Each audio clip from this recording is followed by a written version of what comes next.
भूम तालुक्यातील बेदरवाडी येथे दुधना नदीच्या कडेला पावसानं मोठं नुकसान केलंय। शेतकऱ्यांची जनावरं देखील वाहून गेलेत। त्यांचा रोजीरोटी जी आहे ती सुद्धा बंद पडली। आपण आता दुधना नदीच्या काठावरती आहोत आणि आपण पाहू शकतो या ठिकाणी जर पाहिलं तर हा एक जनावरांचा गोठा आपल्याला या ठिकाणी दिसतोय आणि या गोठ्यामधील 2 गायी जाग्यावरती मरण पावल्यात आणि एक गाय जी आहे ती वाहून गेली आहे आणि त्यांची लहान वासरं जी आहेत ते फक्त पाण्यावरती तरंगून वाचलेली आहेत। आणि मला आपल्याबरोबर आता या ठिकाणचे हे आहेत शेतकरी आहेत। ताई, काय झाले नेमकं, कशा पद्धतीने हे तुमच्यावर संकट आले? अचानक पाऊस रात्री चालू झाला होता 7 वाजता। 9 वाजता नदीला पाणी आलेलं होतं। आम्ही नदीच्या पलीकडे येऊन बघितलं तर जनावरांचं फक्त डोळे दिसत होते। नदीतून अलीकडे येता आलं नाही म्हणून आम्ही कुणीही अलीकडे आलो नाहीत। वरून वस्तीवरचे पोरं आले आणि त्यांनी आतमध्ये येण्याचा प्रयत्न केला, परंतु आतमध्ये पाण्यामुळे येता आलेलं नाही। लांबून फक्त जनावरांचे डोळे दिसत होते। एवढं पाणी ह्या शेडाला लागलेलं होतं। वासरं पाण्यावर तरंगत होती। तुमचा घर परपंच ह्याच्यावरती चालत होता, मोठं नुकसान झालंय। आता घर परपंच कसा उघड्यावर आल्यासारखं झालं सगळं? आम्हाला आता सध्या रस्त्यावर आल्यासारखं वाटतंय। 2 गायांच्या दुधाचे 1,500 रुपये रोज आमच्या दुधाचे होत होते। 7,000 रुपये प्रमाणे आमचं 7 टाकली ट्रॅक्टर खत सुद्धा वाहून गेलं आणि 2 दुभत्या 1-1 लाख रुपये किंमत गायांची होती। आमच्या त्या गाया सुद्धा वाहून गेल्यात।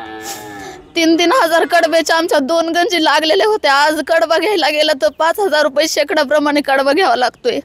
त्याप्रमाणे आमच्या त्या 6,000 कडबा सुद्धा पाण्यात वाहून गेला। लेकराची शिक्षण वगैरे सगळं ह्याच्यावरच चालू होतं? लेकराचे शिक्षण ह्याच्यावरच चालू होते। आम्ही खूप मजुरी करूनच जगत होतो। आम्हाला फक्त 2 एकर शेती होती। रोज आम्ही मजुरी करायची व दूध दुभतं करूनच जनावरांचं दूध दुभतं करून आमचं रोजची रोजीरोटी चालू होती। आज आम्हाला रस्त्यावर आल्यासारखं वाटतंय, त्यामुळे शासनाने आम्हाला लवकरात लवकर मदत करावी अशी आम्ही अपेक्षा करतो। काय सांगाल काका, परिस्थिती अवघड आहे? आता परिस्थिती तुमच्या समोरच आहे।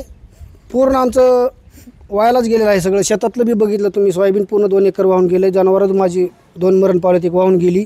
आत्महत्या करण्याशिवाय पर्याय राहिलेला नाही। शासनाने आमच्याकडे लवकरात लवकर लक्ष द्यावे। सोयाबीनचं पण नुकसान? सोयाबीन पूर्ण गेले। आणि दुधाचा कसा व्यवसाय? दुधाचा व्यवसाय आता रोज 1,500 रुपये आम्हाला दुधाचे येत होते। ते बी आता काय निसर्गाने आमच्यावर निसर्ग कोपलाय, काही इलाज नाही। आम्हाला रस्त्यावरच आल्यासारखं झालं आता ताई, कसं हे भरून निघायचं सगळं? आता काय आम्हाला जर शासनाने काही मदत केली तर आम्ही भरून निघतो, नाही तर आमच्यासारख्या गरीबाला एवढे मोठं लवकर भरून यासाठी काय लागते? आज आमचं 7 लाखाचं नुकसान झालेलं आहे सगळं मिळून। त्यामुळे शासनाने आमची लवकरात लवकर दक्षता घ्यावी व आम्हाला मदत करावी, नाही तर आम्हाला आत्महत्या केल्याशिवाय पर्यायच राहिलेला नाही। दूध तुम्ही कुठं घालायचा? दूध आजचं दूध म्हणजे तुम्ही काल दूध काढलं पण आज तुम्हाला दूध काढता आलं नाही? आज आमच्या लेकरा बाळाला सुद्धा दूध नाही। माझ्या 2ही गायी दुभत्या होत्या। आज माझ्या बाळाला घरी प्यायला सुद्धा दूध नाही। दूध गावात घालीत होतो आम्ही। गावात दूध डेअरी आहे, त्या डेअरीवर दूध घालत होतो, पण आज माझ्या बाळालाच दूध प्यायला राहिले नाही तर डेअरीला दूध काय घालू? खूप मोठं संकट आलेलं आहे आमच्यावर आज। हे शासनाने आम्हाला तात्काळ मदत करावी एवढीच अपेक्षा करते मी। एकंदरीत जर पाहिलं तर या गोट्यामध्ये 2 गायी जी आहेत ती मरण पावल्यात। एक गाय वाहून गेली, एक बैल पण शेतकऱ्याचा वाहून गेला आहे।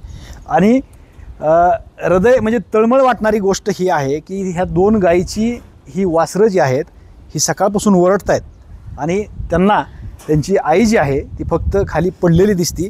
ही परिस्थिती अतिशय हृदयद्रावक आपल्याला पाहायला मिळते आणि एकंदरीतच या नदीच्या कडाच्या शेतकऱ्यांचं मोठं नुकसान पावसानं केलेलं आपल्याला पाहायला मिळतं आहे। श्रीराम क्षीरसागर, TV9 मराठी, धाराशिव, भूम।